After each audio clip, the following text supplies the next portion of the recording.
O quanto ter paixão pela advocacia, na sua opinião, impacta no sucesso profissional? Mas quem tem que trazer o cliente é o dono do escritório. A advocacia não é saber o direito, a advocacia é ter clientes. Tá na dúvida do direito? Termina o direito. O direito é maravilhoso, te dá um portfólio fantástico de atuação. Tem que trabalhar pra caramba, tem que se dedicar muito, tem que ir atrás do cliente sim, o cliente chega, mas tem que saber cobrar, tem que botar na mesa, precificar direito, o mercado é competitivo, tem que dar lucro. É .com.br, não é .org. A gente ajuda as pessoas, sem dúvida. Quem não pode pagar, a gente contribui, mas para quem pode, tem que pagar e tem que pagar bem. A convicção de estar fazendo certo te dá a segurança de não precisar perder a elegância. Hoje, com um cara que eu respeito demais, está há quase 2 décadas na advocacia, passou por grandes escritórios, um dos escritórios no qual ele aprendeu o ofício foi o escritório do grande advogado Alberto Zacarias Toron, tem quase 2 décadas de atuação, vem de uma família que tem um contexto jurídico muito legal. Pesquisando a história dele aqui, eu não sabia, nós somos amigos, mas eu não sabia que ele tinha sido da infantaria do Exército Brasileiro. E eu vi lá, pô, esse cara que é R2, oficial R2, oficial da reserva, e ele me contava aqui um pouco dos bastidores disso, bem legal. Fez pós-graduação na Universidade de Coimbra, tem uma pegada muito forte no que diz respeito a prerrogativas, e é um tema que a gente vai falar. Busca atuar em casos complexos, um advogado combativo, que atua bastante nas cortes superiores, ultimamente com destaque no Supremo Tribunal Federal, num caso que tem relevância nacional. Meu amigo Eduardo Cantes, irmão, obrigado pela presença, uma satisfação te receber aqui. Honra toda minha, André, para essa comunidade Mindjus maravilhosa que você criou, tem criado, cada vez mais agregando pessoas importantes, de relevância. Me sinto muito honrado em fazer parte dessa comunidade, de estar aqui na sua frente hoje para bater esse papo e contribuir com a história da advocacia e do Mindjus. Vamos começar já com um tema quente. Bora. Atuação no Supremo Tribunal Federal. Vamos falar desses últimos casos que você atuou, como é que isso chegou ao escritório, qual foi o contexto, especialmente essa questão, você vai contextualizar o pessoal, você foi um cara que questionou a delação do Cid. Conta um pouco disso tudo aí pra gente. Acho que a entrada nesses grandes casos vem do círculo de relacionamento. Sem dúvida, é o relacionamento que traz os casos, não é o conhecimento técnico, né? Não é o saber o direito necessariamente que te coloca nisso, é a roda que você convive, são as pessoas que você frequenta e a indicação para poder chegar nesse caso. A história fica complicada desse caso específico, porque quem me trouxe para o caso propriamente dito foi uma figura muito importante, que é o próprio Mauro Cid. Eu conheço ele numa circunstância de confraternização, e ele começa a me indicar algumas pessoas do entorno do presidente. E eu passo então a integrar esse grande caso, que a gente não sabia qual era o tamanho disso no começo, e depois virou realmente um dos principais casos da história do país, sem dúvida. Começo, meu primeiro cliente é o comandante Marcelo, que era o responsável por qualificar as joias presidenciais, processo que, graças a Deus, inclusive, é um trabalho intenso de TCU, mais do que só no Supremo, também na Comissão de Ética Pública, uma atuação multidisciplinar do escritório. A gente conseguiu convencer o professor Paulo Gonet de pedir o arquivamento desse caso agora, mas foi o primeiro cliente. E a partir dele vieram os outros. Me indicou depois o próprio coronel Marcelo Câmara, que foi uma figura importante, colocada como uma das pessoas que seria o responsável por fazer a organização. Isso na acusação, deixando claro, a gente não concorda com as decisões, pretende recorrer disso e demonstrar que as coisas como estão do jeito errado ainda, mas passa então a participar desse grande caso de repercussão do Supremo Tribunal Federal, que deu muita repercussão, e acho que você vai me perguntar aí já da questão da delação, do porquê que eu fiz isso, mas eu, como te disse, vivi isso do início. O próprio Mauro Cid me apresenta as pessoas, eu continuo conversando com ele, é uma pessoa que eu admirava muito, e faz dessa conversa com o perfil falso da esposa, me obriga a dever de ofício. Ou eu abandonava o caso naquele momento, muito crítico, por não poder fazer a melhor defesa para o meu cliente, ou eu realmente, sabendo de todos os riscos e dificuldades da advocacia, combatia a questão da ilegalidade da delação e demonstrava falta de voluntariedade. Isso hoje está superado, o tribunal já decidiu, a delação foi homologada, as coisas aconteceram, mas é um capítulo importante de demonstrar a combatividade da advocacia técnica, né? Saber até onde pode ir. Eu me sinto seguro de que eu fiz o meu trabalho, que eu não estou aqui fazendo uma autodefesa, né? Estou justificando a questão da atuação. Acho que a advocacia tem que ter independência, traz hoje a advocacia defensiva uma característica muito importante, eu vejo, numa advocacia artesanal, essa participação dos escritórios na contribuição da busca e da catalisação das investigações. Não precisa esperar uma sentença, não precisa às vezes impetrar um habeas, uma boa perícia desmistifica muita coisa. Então, uma advocacia realmente muito distante da faculdade, que graças a Deus, como você colocou, tive a oportunidade também de ter uma faculdade paralela com o Toron, um querido, sempre me recebeu muito bem. Faço aqui questão de também enaltecer a figura do Fernando Cunha, que trabalhei durante anos, do Renato Martins, que trabalha lá até hoje. Foram os advogados, foram a minha escola, nessa trincheira de grandes casos, de repercussão, de combatividade, que eu me formei, né? Acho que esse é o meu principal... Deixa eu puxar um gancho disso aí, que eu acho legal. Combate. Na verdade, a partir do que você comentou, um primeiro gancho. Como entrar nessas rodas, Kantz, que acabam gerando para nós boas oportunidades de trabalho, de vida? Como é que um advogado que está começando do zero, às vezes até que vem de uma família com tradição jurídica ou não, pode construir isso? Eu acho que o conhecimento técnico é o zero de jogo. Obrigação de qualquer pessoa. Você tem que estar capacitado. A partir da capacidade, você busca e cria as oportunidades. Eu fui trabalhar no Toron no terceiro ano da faculdade. Mandei meu currículo para o Maris. Não fui aceito para trabalhar no Maris. É bem verdade que quando ele me entrevistou, o São Paulo tinha perdido, ele estava pistola. Ele é super São Paulino. E quando o São Paulo perde, o humor dele é de uma volatilidade absurda. Mas ele me recusou no escritório dele. Não tive oportunidade de trabalhar. Fiquei chorando? Não. Fui tentar trabalhar em outro escritório. E mandei meu currículo para o Toron, fui lá pessoalmente entregar o currículo. Eu queria muito essa oportunidade. E quando tive a oportunidade, eu agarrei com unhas e dentes.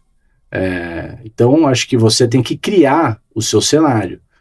Estar preparado, buscar as oportunidades, e acho que tem essa questão da força de vontade, o quanto que você quer. Hoje em dia, com redes sociais, internet, diversos eventos, não me parece que seja impossível acessar quem quer que seja e fazer parte um pouco desse universo. Então, se aproximar o máximo possível dessas pessoas. O que você faz aqui no MindJus é muito interessante. Você aproxima as pessoas. Isso é um grande ativo. Então, buscar círculos em que você possa se aproximar de pessoas que possam te colocar em grandes casos. E vamos lá, legal. Então acho que esse é um primeiro grande ponto. Um segundo grande ponto, você comenta sobre a atuação e o trabalho, o estágio, depois da efetivação da história do Toron. Principais coisas que você aprendeu com o Toron, com o Renato e com todo mundo que você trabalhou ali? Eu vou voltar a uma frase importante, que acho que é uma coisa que eu aprendi rápido. Eu ia para a faculdade para justificar que eu ia faltar às aulas, porque eu trabalhava. Não tem fada madrinha. O advogado se forma com trabalho do escritório. É a barriga no balcão, conhecer as pessoas o máximo possível, uma relação de humanizar os processos. Acho que eu aprendi isso muito importante. E quando falo humanizar os processos, não são os personagens dos autos necessariamente, mas antigamente, quando era físico, era de uma relevância extrema ter um contato bom com o chefe de secretaria. Isso te facilitava a cópia num processo, te catalisava, te colocava minutos importantíssimos à frente para decisões extremamente relevantes. Eu me lembro de passar plantões sentados na Justiça Federal em São Paulo, esperando chegar uma cota ministerial para a gente tentar se antecipar ao despacho do juiz. Isso não é a faculdade que te ensina, é o dia a dia. Isso eu tive a oportunidade de vivenciar lá, uma advocacia muito agressiva, proativa, e eu levo isso para o meu escritório até hoje. Então, essa pegada de tentar estar um passo à frente no jogo de xadrez, que a gente começa sempre atrasado, porque deflagra a operação, todo mundo acorda às 6 da manhã tomando um susto. A gente tá em atraso, tá para trás no jogo. Então, quando a gente começa a entrar no jogo e galgar a oportunidade de estar um passo à frente, eu acho que é uma pegada muito importante que eu levo firmemente na minha advocacia hoje no escritório. Alguma frase que o Renato falava, que o Toron falava, que você repete hoje no escritório?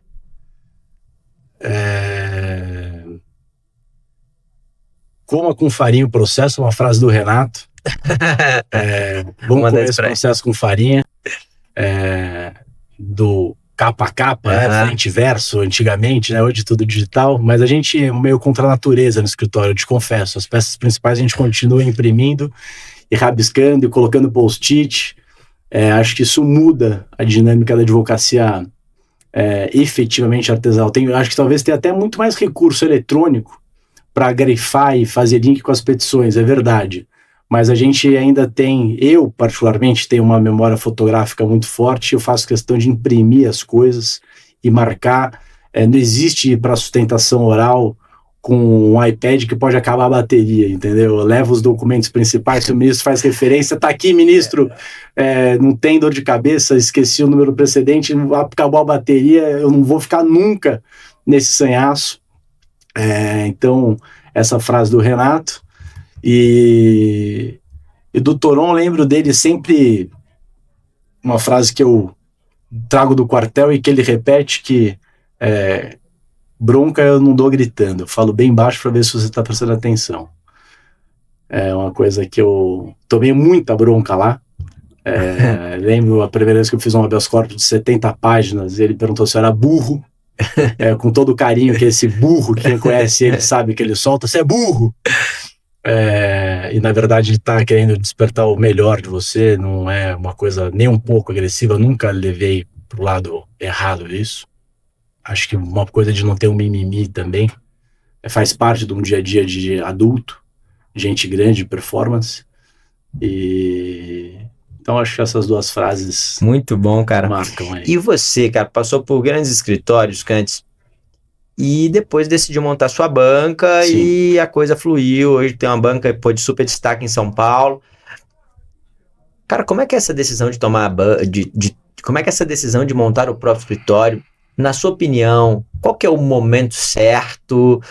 Quais são as variáveis que tem que se alinhar para, de fato, agora eu vou botar aqui meu nome e vou começar a tomar meus riscos aqui, botar minha cara no vento sozinho. Queria te escutar sobre isso, cara. Acho que é perfil, André. Eu venho de uma família de funcionários públicos. Meu pai, juiz, desembargador aposentado. Teu tio também, que foi presidente do tribunal do concurso. Meu padrinho, promotor. Primos delegados, primos promotores. Então, ir para a iniciativa privada já foi uma quebra, um choque de realidade na minha família. Disso, para transformar a iniciativa privada para uma iniciativa pública, né, arrumar um bom emprego, era maravilhoso trabalhar no Toron. Eu era reconhecido, tinha bons casos, achava que eu era bem remunerado, era muito feliz lá. Mas tinha um perfil um pouco mais de empreender. E vejo a importância dessa decisão um pouco ligada ao que você quer para o seu dia a dia. Quando você é dono do seu escritório, você tem as responsabilidades de ser dono, com os ônus e os bônus. Talvez se eu trabalhasse lá até hoje, na intensidade de entrega que eu gosto de entregar e com a disponibilidade que o escritório tem de serviço para fazer, eu não fosse casado, não tivesse meus 2 filhos, não poderia levar eles para a escola, eu não teria uma liberdade de agenda tão grande quanto eu tenho sendo o dono do meu teco-teco. Uhum. Né? Então, montei uma equipe super bacana. O Diego, o Jorge, o Gustavo estão comigo lá há muitos anos. Há mais de 10 anos eles estão comigo lá. Então, montamos um time super legal.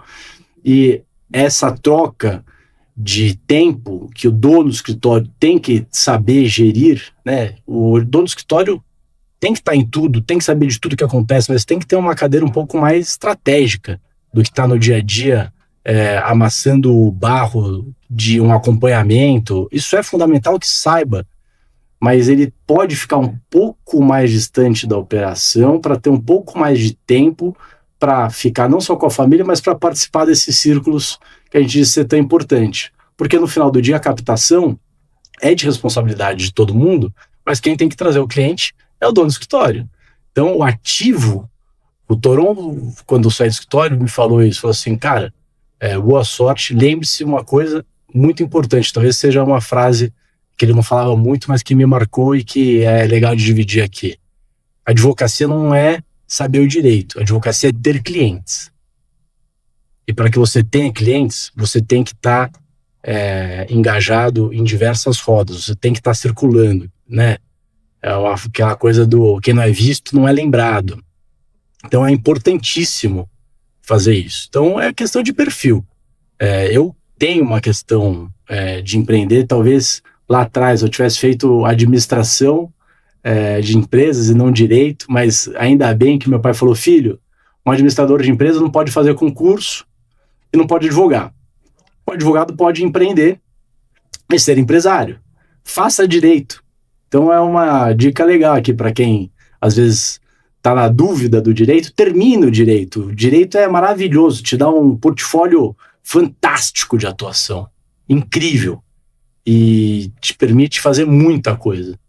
Mas a decisão de ter um escritório, ela vem estruturada em querer empreender, em ter um perfil de empreender, de não se iludir de que vai trabalhar muito menos, porque muito embora eu tenha dito de se afastar um pouco da operação, no final de semana, quando você está começando ali, que tem a conta para pagar no dia 5, quem fica arrancando o cabelo e desesperado para organizar como é que vai organizar aquilo, a luz que acende, o aluguel, a secretária, a impressora, o sistema, o que quer que seja, que não são preocupações de quem é empregado, é do dono.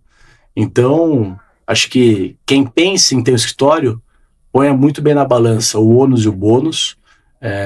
Eu não estou aqui para recomendar, não estou dizendo para que eu escolhi e estou feliz, mas tem perfil. Quando eu trabalhava no Toron, André, eu fiz a besteira importante de sair de lá durante um mês, durou um mês, mas eu fui convidado para ser trainee na BASF, uma empresa alemã gigantesca, e tem muita gente que é feliz em departamento jurídico, como advogado, e eu precisava, como estagiário, ter essa vivência, porque eu queria saber, por mais que eu gostasse, eu trabalhava no Duarte Garcia com direito imobiliário. O Dr. Marcelo Terra, uma referência, o papa do negócio, era super dinâmico, eu adorava trabalhar lá. Mas eu fui conhecer o que era o direito penal, que eu me apaixonei na faculdade, trabalhando num grande escritório. Enquanto eu estava lá, pintou essa oportunidade de conhecer a advocacia de empresa. Eu fui conhecer, odiei, durou um mês, pedi correndo para voltar e voltei lá para o escritório. Então é muito do perfil da pessoa, de querer ter mais tempo, querer ter um pouco mais de estabilidade, querer ganhar um pouco mais de dinheiro, aceitar uma vida com um pouco mais, né? Porque tem vamos dizer assim, um teto de vidro limitante, às vezes, de crença, que você fica ali, pô, será que eu faço? Será que eu não vou? Passo, não passo? Tá entrando sol, tá entrando chuva, tô protegido, não tô, mas é de perfil. Cada um tem que identificar dentro de si. Eu era solteiro na época, eu não tinha família, isso talvez tenha facilitado a minha decisão demais. Você fica, né, mais empreendedor, mais valente quando você é sozinho, né? Não tem calcanhar de Aquiles de família, essas coisas. Então, o principal é o querer. Volto para aquela nossa primeira conversa. O que você quer? Identifica, acredita e vai atrás. Você quer trabalhar no grande escritório? Se vira. Manda currículo, liga, insiste, vai buscar aquilo. Se quer montar um escritório, se prepara, guarda um dinheiro. É uma empresa, você vai ter que, talvez, você vai abrir escritório, vai fechar um contrato de R$1 milhão na primeira reunião e ficar com o colchão lá. Talvez você precise vender um carro, você precise trocar de casa, organizar as coisas. Logo que eu abri o escritório, eu lembro que eu dividi o escritório de forma muito generosa, o Alexandre Sinigalha, que é um grande criminalista também, me cedeu. Ele tinha uma casa grande, que era uma casa icônica na história do direito, que era a casa do Gil Rugai, dali do lado da PUC, uma casa de 3 andares. Ele ficava no andar de cima, o andar do meio, o térreo era a sala de reunião, e o porão, na cena do crime, ele me liberou para ser minha sala. Eu montei o escritório lá. Era o que dava para fazer, e eu era super feliz ali. Passou um tempo, eu fui para uma casa maior, que eu dei um estruturado no escritório, mudei de lá para uma casa maior do lado, até, que era super bacana, que era só nós. Então, tem que ter paciência também. Acho que a advocacia, às vezes, a gente tem um pouco de pressa, a gente se ilude atualmente, principalmente com esse mundo de internet, cheio de guru, de curso, de facilidade, de carros e relógios circulando pelas redes, e a vida do dia a dia não é bem assim. Tem que trabalhar pra caramba, tem que se dedicar muito, tem que ir atrás do cliente sim, o cliente chega, mas tem que saber cobrar, tem que botar na mesa, precificar direito, o mercado é competitivo, um escritório maior, às vezes por conta do volume, cobra menos do que você cobra no escritório menor, porque também tem as suas contas para pagar, isso, né, de certa forma, movimenta o mercado. Então, eu não estou aqui para, talvez, dizer que todo mundo deva ter o seu escritório. Quando você contratou a primeira pessoa para trabalhar contigo? Antes de abrir o escritório, eu contratei a secretária, a Cida. Sempre, talvez tenha trazido isso do meu dia a dia do exército, de saber delegar, a importância de ter um trabalho em equipe. Sozinho é muito difícil. Então, a primeira pessoa que eu contratei foi a Cida, num contrato de guardanapo na padaria, porque ela era secretária do nosso saudoso ministro MTB, do Mago, do Márcio Mas Bastos. Ela é irmã da secretária da Isabel, que trabalhava no Toron, e me ajudou a estruturar o escritório. Um tempo depois, tinha um amigão meu, o Iberê, que hoje é promotor de justiça, que estava estudando para concurso, e veio me dar uma mão, mas isso nos primeiros meses, porque acho que eu posso dizer dessa forma, por sorte mesmo, né? Não acho que eu estava pronto, eu queria muito, mas o escritório começou a dar certo cedo. Os clientes começaram a ir sozinho, eu já vi que não ia dar conta de fazer a minha advocacia com a minha vida pessoal, que era uma coisa que para mim era importante, conduzir em paralelo.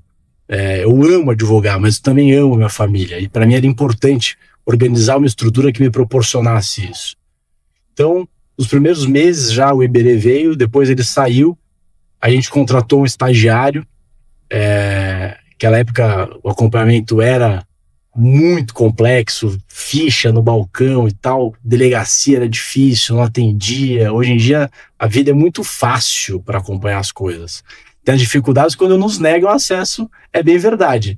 E aí a gente tem que manejar as nossas reclamações para o Supremo sem titubear muito. Eu também hoje em dia escuto pouco, sabe, André? A lei tá aí, acho que tem que ir na boa, tem que ir na conversa, sempre bom, mas ficar dando murro em ponta de faca, a ferramenta tá aí, mete a reclamação, faz passar vergonha, mostra que o direito tem que prevalecer e tá tudo certo também. Então, isso veio, esse estagiário é advogado do escritório hoje. Que isso, cara? Então, entrou, não estava na faculdade, o Jorge. Quando a gente abriu o escritório, o Jorge não estava na faculdade, a gente pagou a faculdade para ele.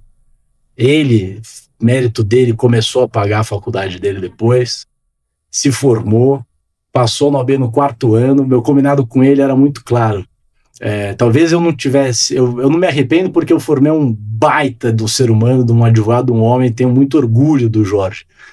Mas o meu combinado com ele é que ele não podia tirar nenhuma nota abaixo de 7. Se ele tirasse abaixo de 7, ele estava despedido do escritório. Era o combinado. E ele recebeu todos os prêmios de melhor aluno de todos os anos e passou na prova do OAB no 4º ano. Então, um cara que tem um baita de um valor, um baita advogado, baita homem, um baita pai. Um orgulho dele lá comigo, mas é um cara que está comigo desde o início. A exemplo do que eu te falo de montar time. Curiosidade. O que faz um advogado permanecer na equipe por tanto tempo, na sua opinião? O que o dono do escritório tem que se preocupar para, de fato, construir uma equipe sênior e que progrida ali no longo prazo? Eu acho que o ambiente de trabalho é fundamental. O saber reconhecer é fundamental. A preocupação do senso de família do time, né, é fundamental. Somos 5 pessoas só no escritório. É possível, todo mundo sabe como está a mãe, o pai, o irmão, esse senso de familiar, né? O meu discurso de contratação sempre foi o seguinte: eu tenho um sonho de criar um escritório de sucesso. Esse sonho é meu. Eu só posso ter esse meu sonho quem estiver disposto a construir isso comigo. Se você tem esse interesse, você é super bem-vindo. Se você não quiser, tá tudo certo, toca sua vida sem ressentimento, mas eu não tô contratando para te demitir. Eu tô te contratando para viver esse sonho comigo. E eu quero que esse sonho seja muito longevo. Quero que dure para sempre. Então, venha viver esse sonho comigo e fique aqui comigo, que enquanto der certo, vai ser certo para nós dois. Então, acho que a pegada é essa, desde o começo, deixar muito claro que é para sempre. Nada é para sempre, né? Nada, em absoluto. Mas a ideia é de que dure o máximo possível, da melhor forma possível. E graças a Deus isso tem acontecido. Então, ele tá lá desde o começo. O Diego, que tá lá comigo também desde muito cedo, veio do Ministério Público. Então, a gente montou, eu sempre quis ter uma visão diferente, assim, no sentido de compreender como que cada um tem um olhar do processo. Então, montei um time com o Diego, que veio do Ministério Público para trazer uma visão da acusação. Veio depois, com o passar do tempo, meu pai aposentou do tribunal e trouxe a visão dele de magistrado, e eu com essa minha visão da advocacia que eu criei lá com o Toron. Então, quando a gente pega um processo, a dinâmica do escritório é cada um faz o seu estudo, veja com o seu olhar os ônus e bônus da acusação e das defesas, e vamos ver como é que a gente monta a melhor estratégia possível. Todos os advogados sabem de todos os casos?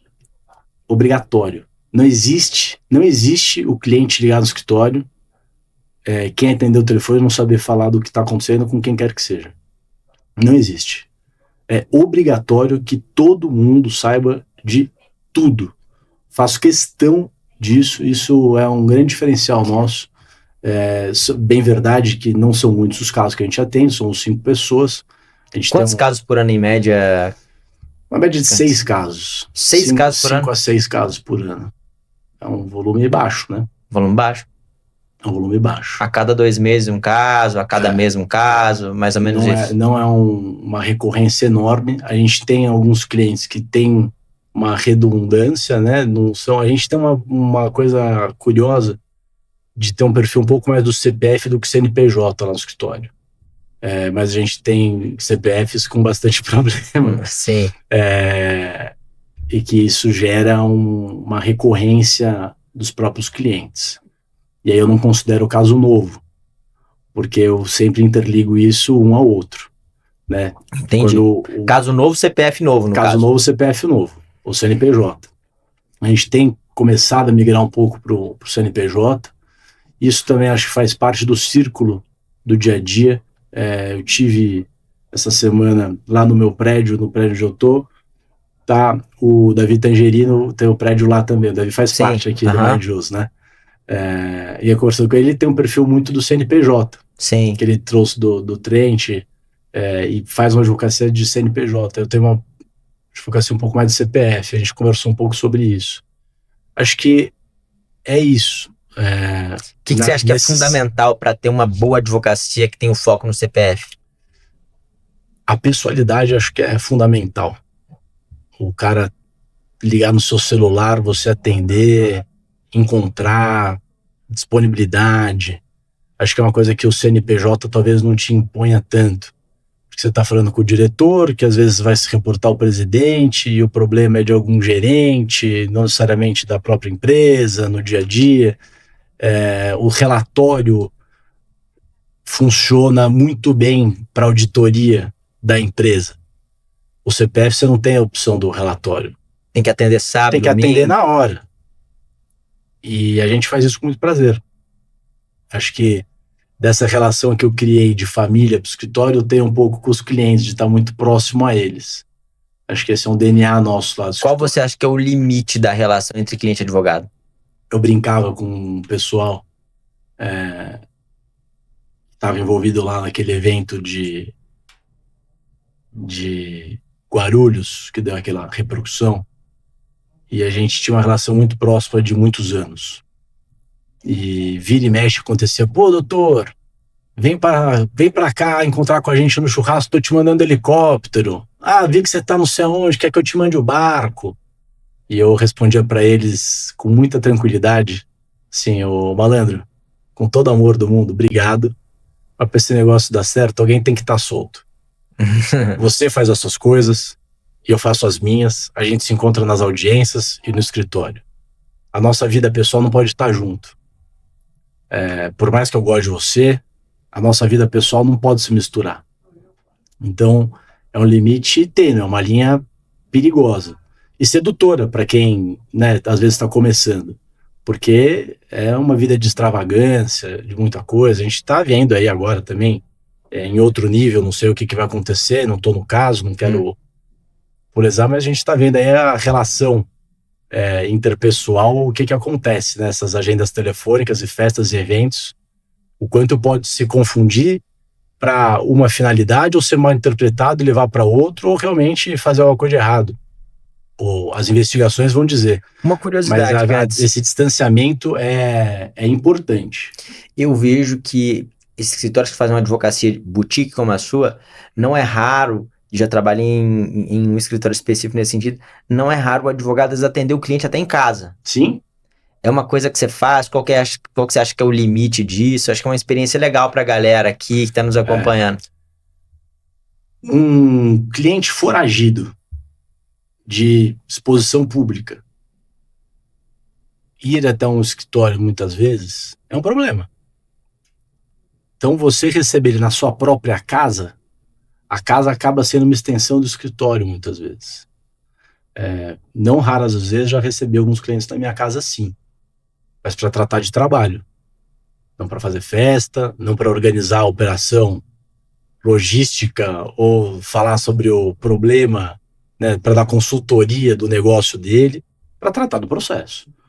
Então a casa do advogado, hoje em dia em home office, talvez até mais, eu não consigo trabalhar de casa, eu acordo, tomo banho, faço a barba, vou para o escritório, se eu não estou viajando, eu vou ao escritório, não tenho computador em casa, dentro daquilo que eu falei também, de ter o tempo com a minha família.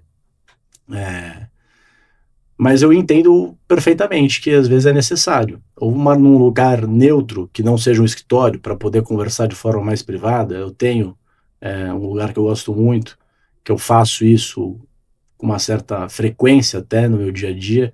É um lugar que eu sei que eu não vou estar sendo incomodado, que a pessoa não vai ser perturbada. E acho importante isso, você criar esse ambiente para estar de forma intimista, exclusiva e confortável para tratar dos assuntos delicados. E Cantos, uma curiosidade também, e só para você entender o porquê eu tô fazendo essas perguntas. Cara, a gente tem uma audiência aqui de 40 milhões de visualizações por mês. E a gente comunica com norte a sul do Brasil. Sim. E nós temos o privilégio, de acessar pessoas como você e ter um papo aqui que às vezes vai aumentar o nível de consciência ou dar uma perspectiva que um advogado, a depender da localidade que ele esteja e a realidade na qual ele está inserido, que ele não conseguiria nem sonhar. E é muito esse nosso objetivo, que é dar as melhores referências para a advocacia, entregar os melhores paradigmas profissionais para a advocacia. E por isso tenho feito essas perguntas. E a pergunta que eu quero te fazer é a seguinte: como é que funciona a rotina de um advogado que atua em causas de alta complexidade, causas delicadas, num escritório boutique como o seu? Acorda, vai para o escritório cedo todo dia, sai tarde, sai 18 horas mesmo. Como é que funciona a rotina de um advogado nessa pegada? A rotina é não ter rotina. Vai ter o dia que 2 da tarde tá tudo bem, pode ver o futebol do filho. Vai ter temporada que vai ficar a semana inteira sem ver, porque o bicho tá pegando. E tem coisa para resolver. Não tem rotina. Tô falando de mim, né? No meu escritório. Funciona assim. Então tem momentos mais calmos e momentos extremamente mais intensos. Tem momentos que às vezes você acha que vão ser calmos, marca uma viagem, você tem que interromper a viagem, deixar a sua família para voltar para apagar um incêndio. Então, acho que isso me fascina para a advocacia criminal, inclusive, foi a minha transição do direito imobiliário para o penal, essa imprevisibilidade. Para minha personalidade, é muito importante a ausência de rotina, essa dinâmica de acordar às 6 da manhã achando que você vai para academia e no meio do caminho virar e ir para a Polícia Federal porque está com um cliente que foi preso que você escutou no rádio. Isso para mim é fascinante. Eu adoro isso. Muito embora eu goste e tenha feito uma construção para ter um tempo de qualidade com a família, o tempo de trabalho intenso me traz muito prazer. Então essa rotina não previsível para mim é muito legal. Sensacional. O quanto ter paixão pela advocacia, na sua opinião, impacta no sucesso profissional? Você, pô, André, não, acho que se a pessoa for competente, ela vai chegar lá. Não, André, acho que o tempero mesmo de gostar desse negócio, eu acho que faz toda a diferença. Faz toda a diferença, na minha opinião, sem dúvida. Vamos fazer uma retrospectiva básica aqui. Saber o direito é obrigação. Ok. Tá na faculdade, você aprende direito, pode fazer um concurso, pode ir para casa com seu diploma e fazer nada com isso. A faísca da paixão de querer ajudar as pessoas, de querer ver o processo como uma defesa do que você aprendeu na faculdade. Porque eu costumo dizer que o cliente é o veículo de defesa do que você aprendeu. Não importa quem é. Você tem que fazer isso pelo legado que fica. Defender um artigo, defender um julgado, criar um julgado, mudar uma interpretação da lei, é fazer a história. Mais do que a pessoa em si que está envolvida. Porque quando a gente sair daqui, tomar um vinho e atropelar alguém que pulou na frente do nosso carro, é esse direito que tem que estar valendo. É esse direito que tem que estar valendo. Não o direito para o Kuntz, não o direito para o André, não o direito para quem quer que seja. É a lei. Então o advogado tem a obrigação de ter a paixão, na minha opinião. Não é que ele deveria, ele tem a obrigação de ter a paixão de defender isso. Porque quando ele defende mal um cliente, a repercussão não é para o cliente. A repercussão fica como um julgado, que atrapalha a construção bem feita de precedentes de um país.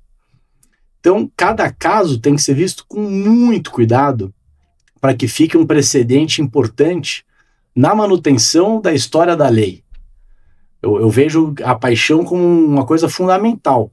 Eu adoro os clientes, mas o meu fascínio, no final do dia, eu acho que é realmente pelo direito, pelo que fica dos resultados da nossa dedicação ali. Porque o paciente, a parte, é uma parte do processo. O processo em si que vai ficar de legado na história. Uma curiosidade. Seu pai, foi julgador há 30 anos. Foi.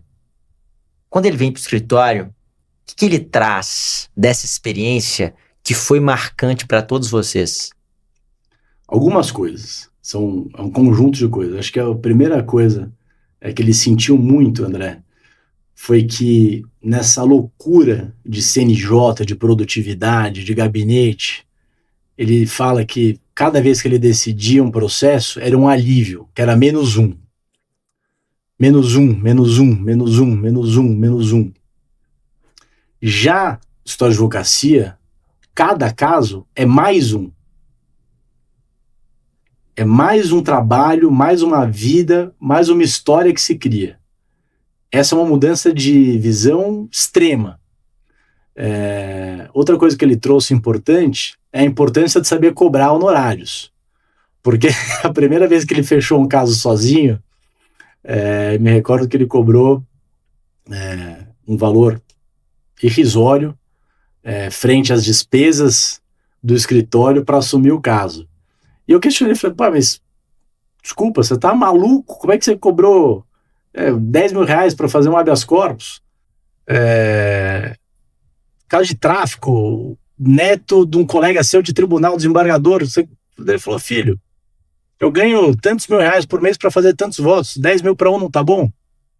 Uma visão pouquíssimo comercial. Então isso também me despertou e fez com que eu pensasse melhor, estruturasse melhor essa questão comercial de cobrança dos honorários, que é fundamental para o escritório. Tem que dar lucro. É .com.br, não é .org. A gente ajuda as pessoas, sem dúvida. Quem não pode pagar, a gente contribui, mas para quem pode, tem que pagar e tem que pagar bem. Porque a gente se envolve demais nisso. Então, essa visão também comercial foi uma coisa que chamou muita atenção.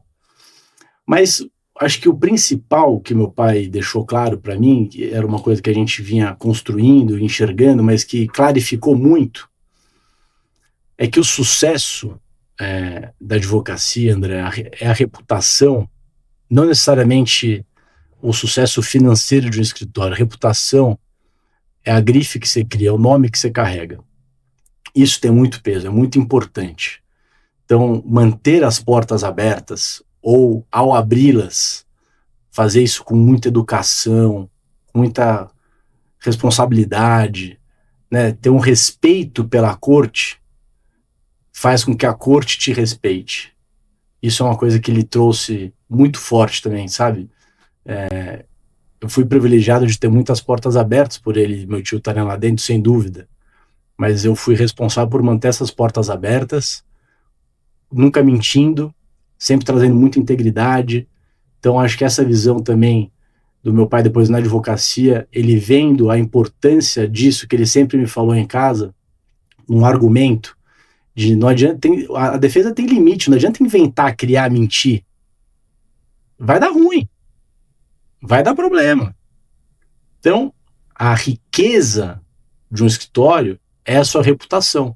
E a reputação é construída com muita seriedade. Então, acho que esse é um grande ativo que meu pai trouxe também, me ajudou a enxergar isso que a gente já tinha lá no Toron, sem dúvida, mas que quando ele vem com a visão dele e fala, pô, vamos lá conversar com o desembargador, com o ministro, respeitando a história dele, entendendo quem que ele gosta de ler, quem que ele gosta de estudar, o que que ele já decidiu. Não adianta ir lá querer dar uma ponta de faca. Você já sabe que o cara pensa assim, vamos dentro do que ele pensa, minimizar o risco muitas vezes. Isso é vitória. Isso é vitória. Né? Não adianta chegar lá e querer brigar com a pessoa para forçar a mudar de opinião. Isso não vai dar certo. Isso não vai funcionar. A combatividade tem que manter uma elegância, uma parcimônia, é importante. E é o que eu sou briguento, hein? Difícil eu deixar de combater alguma coisa, mas mesmo assim, de uma forma serena. Essa serenidade, acho que meu pai trouxe muito para o escritório também, me ajuda demais. Você é um cara combativo, agora mesmo mencionou. Até outro dia a gente estava no lançamento do livro do querido Tofik, que caminha conosco aqui, é um cara, um grande advogado, e aí passou ali o presidente do AB de São Paulo, e falou, pô, não vai arrumar briga esse ano, hein? Hein, Kuntz, pô, tá aqui o cara mais combativo aqui de São Paulo. Pô, aí você falou, pô, que esse ano não teve nada ainda, pô, o ano não começou, brincou ali, mas apesar disso é um cara muito elegante. E eu queria te perguntar, Kuntz, como ser combativo e não ser briguento? Como ser firme com elegância? Eu queria te escutar sobre essa questão. Quais você acha que são os limites disso? Você que tem esse tempero especial. Eu tenho o sangue um pouco mais quente e quando era mais novo, acho que eu arrumava um pouco mais de confusão, realmente. Vou contar uma história rápida que ilustra isso, mas acho que vale a pena. Quando eu estava no 4º ano da faculdade, lá com o Toron, fui preso trabalhando. Essa história tem na internet, depois pode pesquisar e tal. Eu estava em São José do Rio Preto para ver um processo, tinha acabado de mudar a resolução da Justiça Federal que os autos não tramitavam mais diretamente entre delegacia e fórum. Eles passavam, como é até hoje, para o Ministério Público e só vai ao fórum, ao judiciário, quando tinha que tomar alguma providência. A troca de prazo de uma investigação, delegacia, Ministério Público, Justiça ou Ministério Público Federal, não importa, nessa dinâmica. Isso tinha acabado de mudar. Primeira semana em vigor dessa portaria, desse provimento. Eu vou para São José do Rio Preto, que era uma cidade que a gente tinha uma quantidade significativa de casos, faço a minha rotina, estagiário, vou na Polícia Federal, ver o que tinha que ver, vou até o Ministério Público Federal, pela primeira vez, verificar os inquéritos que estavam sob o cuidado do Ministério Público Federal para ter vista e tocar minha vida, de tirar cópia, fazer anotação, atualizar os casos. Deu uma confusão danada lá. As pessoas estavam despreparadas para receber um estagiário, um advogado para ver os autos. Para resumir a história, depois quem quiser pesquisa um pouco mais na internet, aí não tem problema. O procurador me prende por desacato, vendo o processo. Eu, dentro do conhecimento técnico, viro para ele e falo assim: procurador, com todo respeito, desacato é menor potencial ofensivo, não cabe prisão em flagrante, mas abuso de autoridade, que é o que o senhor está cometendo, cabe, está preso você. Imagina a confusão que deu. A Polícia Federal foi acionada, a Polícia Federal, que me conhecia de todo dia eu estar indo lá ver os casos, a cada 15 dias, chegam lá na repartição do Ministério Público e falam assim: ô, Kuntz, o que aconteceu? Tem um advogado que falou que vai matar o procurador. Olha como a guerra de narrativas começa de forma perigosa. Quando ligaram para a Polícia Federal, não falaram que tinha um estagiário vendo um processo. Disseram que tinha um advogado que ia matar o procurador. Eu falei assim: não tô sabendo de nada disso. O procurador tá lá em cima, vai lá e fala com ele. Eles voltam, falam assim: pô, a gente vai ter que te conduzir pra delegacia. Eu falei: tudo bem, vamos lá. Eu chego na delegacia, Dr. Gilberto Horta, delegado de polícia, grande cara, faz tempo que eu não vejo, pessoa maravilhosa, olha pra mim e fala assim: pô, Kuntz, você é chato pra caramba, né? Você nem se formou, meu. Você já vai querer ajudar o advogado que tá vindo preso pra cá? Vai embora, cara, volta pra São Paulo, me perturba. Eu falei: não, doutor, eu tô conduzido aqui. E ele abriu o olho desse tamanho, porque ele me conhecia. Falou assim: não, mas como assim, cara? Falaram, contei a história pra ele, que eu tava vendo o processo, deu uma confusão lá. Fato é, o Toron tava viajando, não conseguia falar com meu pai. O delegado querendo buscar o procurador que tava foragido porque tinha eu dado voz de prisão pro cara. As confusões acontecem, mas você, quando tá certo, tem que levar até o final. Então, a combatividade com elegância, para resumir essa história, eu acho que é importante isso. Eu tava lá super nervoso, super novo, sendo preso dentro da sede do Ministério Público Federal, e não pude chorar, não pude gritar, não pude dar chilique, não pude bater em ninguém. Eu tinha que manter firme, seguro de que eu estava fazendo a coisa certa. Então, a convicção de estar fazendo certo te dá a segurança de não precisar perder a elegância. Acho que esse é um grande ponto. Estando seguro, estando firme, convicto de que você está certo, você não precisa perder a elegância. Você não precisa criar artifícios para fugir do tema. O tema é esse. Aconteceu isso, você está errado, eu estou certo. É desagradável, é amargo, mas vamos continuar o assunto. Né? Quando eu preciso, para fazer um paralelo recente, levar ao Supremo Tribunal Federal as minhas conversas com o Coronel Mauro Cid, demonstrar, na minha visão, a ilegalidade do acordo de não persecução penal pela falta de voluntariedade, em momento algum eu quis ser deselegante, atacar a corte, ofender alguém, obstruindo o que quer que fosse. Eu estava convicto e seguro que aquilo era o meu trabalho. E assim permaneço. E tenho certeza que isso vai ser bem esclarecido e não vai acontecer algo ilegal. A investigação tem que ser concluída nesse sentido. Então, a convicção de fazer o certo faz com que você mantenha a elegância. Acho que é isso que eu te respondo. Pô, muito bom. Muito bom. Nesse sentido. Meu irmão, caminhando para o final, cara, eu queria colher de você aqui, Kuntz, o seu melhor conselho, Kuntz, para a advocacia que nos acompanha aqui.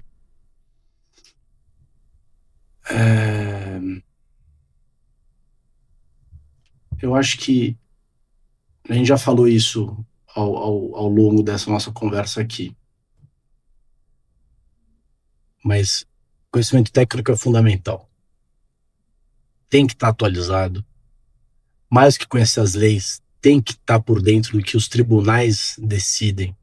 Hoje em dia as interpretações da lei fogem da própria lei em tribunais superiores, né? O garantismo que a gente gostaria de ver, que a gente espera que aconteça, às vezes não está lá, mas tem um bom precedente que pode te ajudar. Então, saber pedir de acordo com o que vem sendo decidido, pode ajudar demais na solução do seu caso. E claro, quando o caso não tem a decisão, saiba interpretar o que vem sendo julgado muito bem para construir o que você precisa. Então, acho que do ponto técnico, é isso. E que, definitivamente, a advocacia não é só na faculdade. A advocacia é ser raiz.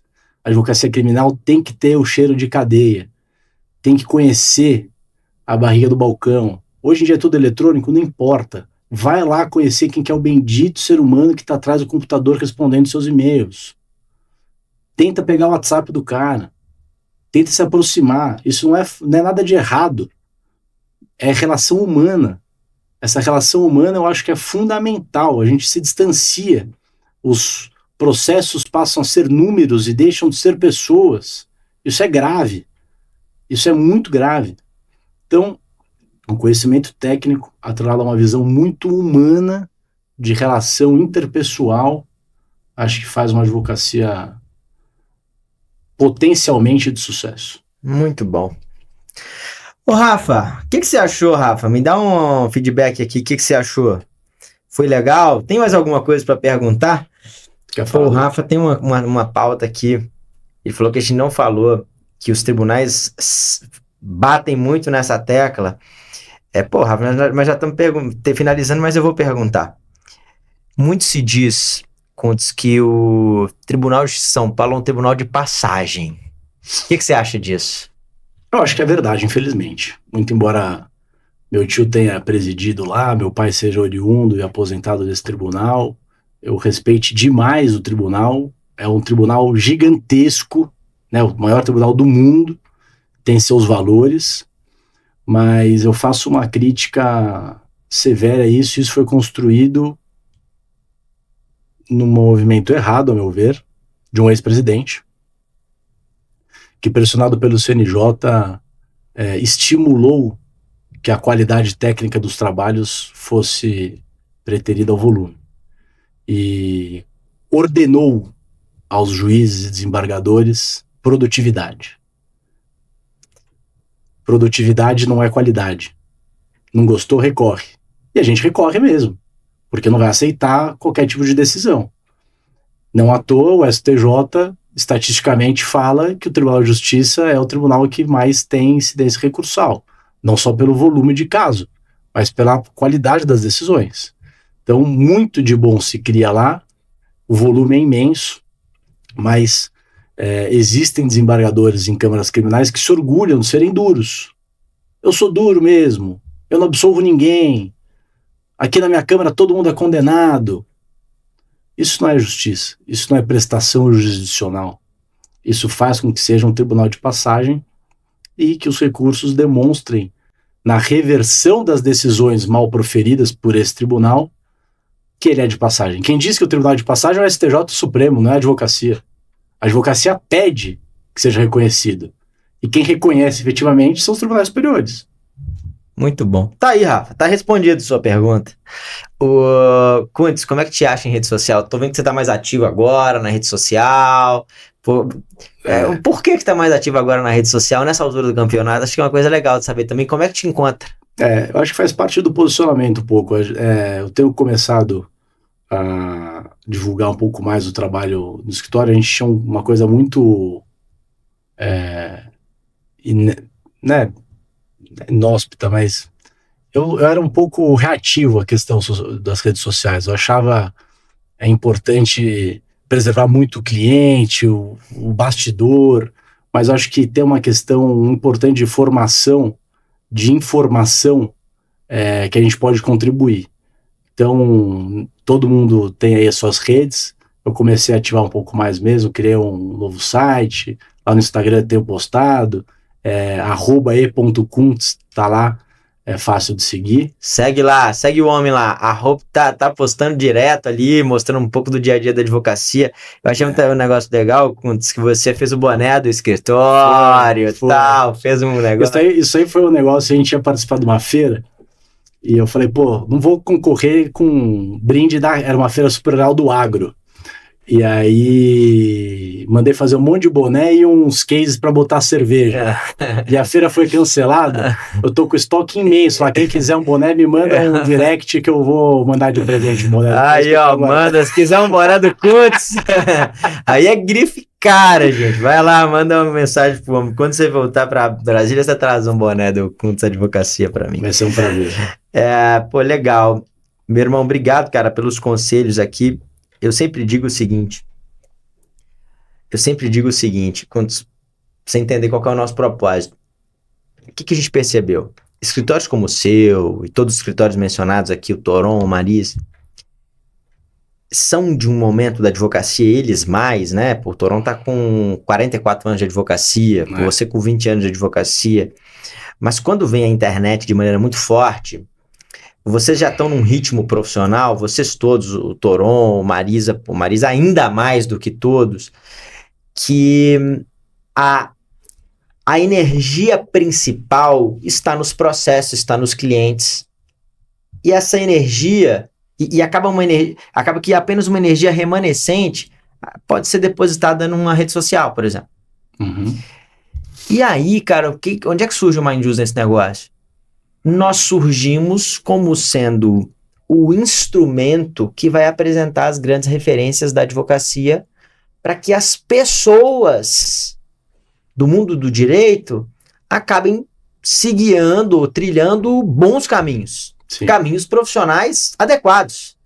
Então, cara, para nós é muito importante ter um cara como você que tira seu tempo para vir aqui, dar recomendações, compartilhar sua vida pessoal e profissional, para inspirar, instruir, informar essa turma toda do Brasil. Então, te agradeço de coração e a gente sempre faz esse comentário. Sua missão foi 17 anos de advocacia, quase 2 décadas de advocacia, com inúmeras vivências.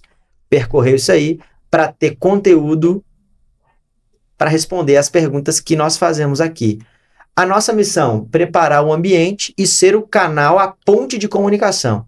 A missão de quem está nos ouvindo é escutar, botar em prática e mandar isso para mais gente, para nos ajudar a levar essa mensagem adiante. Esse é o contexto. Então, você que está nos acompanhando, eu quero te pedir uma gentileza.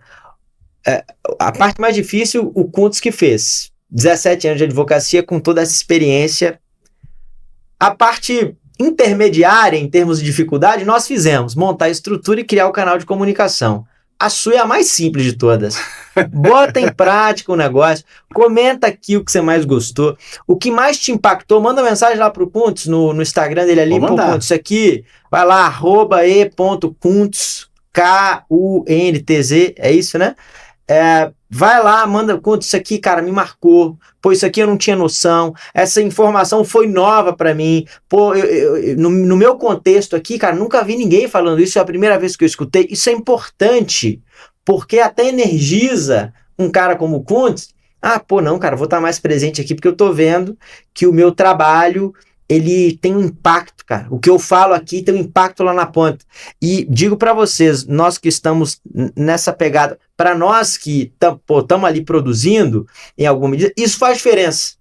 Não dá dinheiro, essas coisas. Mas uma mensagem fala, pô, cara, aquela coisa que você comenta em casa, pô, amor, pô, no meu caso, Maria Eduarda, hoje... Nome da minha filha. Recebi uma mensagem legal aqui e tal. Então isso é uma coisa que é muito impactante. Então faça isso. Um abraço para vocês, até a próxima. E Kuntz, obrigado, cara. Obrigado. Eu que agradeço mais uma vez, André, te parabenizando mais uma vez também por essa grande construção que você vem fazendo, é um grande legado que você deixa para a história do direito, para a construção de histórias, reconhecer os grandes advogados como Maris, Toron, que você falou. Me sinto privilegiado de estar pegando uma beirinha aqui, ainda não estou no nível deles, mas me sinto muito feliz de fazer parte disso. Parabéns. Tamo junto, meu irmão. Vamos pra cima.